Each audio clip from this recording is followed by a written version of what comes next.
get a response. You know, I looked at her trying to be nice. I said, I've almost got it, I've almost got it. And she basically just looks down, snarls, and walks off. Oh. You know, there was nothing nice about any of this. Wow. So, okay, you said you were in Vietnam twice that you remembered. What was the second time? The second time, all I remember is being shot down. We were taking off in a Black Hawk. No, I'm sorry, not a Black Hawk. That was that's when another incident in a Huey, and we got about 10 feet off the ground, and took some anti-aircraft fire, and we went down. And this Navy SEAL captain, who we've talked about, is the one that pulled me out of the chopper. Oh, so this is the guy, the witness that you say is also witness to the Vietnam incident that you told us with the kids. Correct. And he was in charge of the... Where was he at the time? The easiest way to tell you about this guy, his whole family was CIA. Okay. He was one of the most decorated and had one of the best kill records in Vietnam. His abilities as a sniper were unparalleled.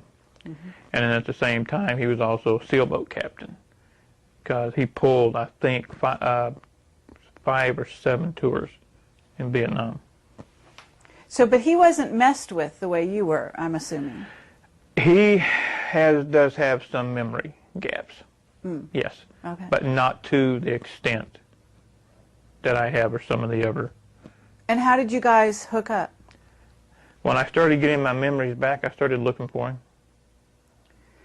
Because you knew who he was? I mean, you now you remembered from the age of 12 who he was? Yeah. I remembered his face, and I knew, being what he was, he's going to only be in certain circles. So I started frequenting those circles. And I finally found him, and we sat down at dinner at a casino and started trading stories, and that's history. Wow. That's great. Is he willing to come forward on record? He is, yes. Would you introduce us? Yes. Thank you. Absolutely. Okay, so can you tell us a little bit more? I mean, I'm going to imagine you were a remote viewer. Am I right? Not one of the best, but yeah. Okay. So you were physically trained. You were mentally very astute. What was your title? Were you, in other words, you said some were psychic spies, some were warriors? Correct. My problem, and I've been told this by some very strong spies, is my problem is that I fight the psychic abilities. I don't just let them flow. I fight them for whatever reason. I block them myself. I went, as I graduated through Project Talent, you know, I said it was a school, moving on. What age was this, would you say? This would have been mid to late teens. Okay. I was turned into a soldier with psi abilities. Like I said, I wasn't one of those that was put into the pitch black room and could tell you what a politician 4,000 miles away was having for breakfast. Okay, I wasn't one of those. Okay. I know some people who were. Sure. But I wasn't. Now, did you know Joseph McMonigal in that? That name does ring a bell. I've been asked that before. I just can't say for sure. Okay. So where were you based, do you think? I mean, you weren't based in Kentucky. No. No. I have memories of being in several different training facilities. I do know I spent 3 years on St. Thomas, on the island of St. Thomas in the Virgin Islands. And that was verified to me about 3 years ago. Okay. I'm going around seeing people, and they're looking at me saying, I haven't seen you since you were a kid. I guess what I'm trying to get at is, you know, once you were trained, you were sort of ready to go. So where did they use you? Do you have any idea? You know, were you in war? After Nam, I do have some vivid memories of a couple of assassinations that were carried out. I have memories of being on military bases. And I had it verified that I was at Norfolk Station, Norfolk, Virginia, by a radar man who was stationed there when I was with a team. And he contacted me because he saw my picture. And so he told me, what happened during this time is that he told me things as fact that happened that I thought were just dreams/memories. And he's telling me this without me telling him anything. Were you an assassin? Yeah. Okay. Yeah, I was. And I don't know, how did you assassinate people, and what kind of people would you be assassinating? Do you have any idea? I mean, were they people in wartime? Were they Americans? Some, yeah. One that I remember, and I think I remember so vividly, is because it was the last one. The last time I ever did anything for the government was in D.C. And I put 3 rounds through the heart of a very high intelligence official.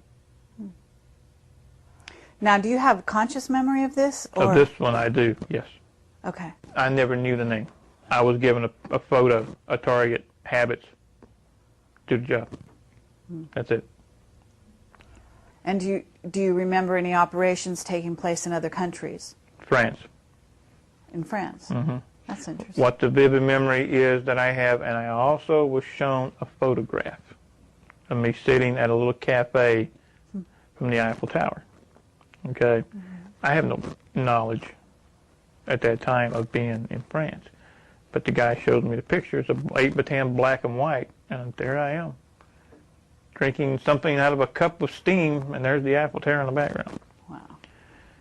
And I remember doing a job, but I don't remember what it was about.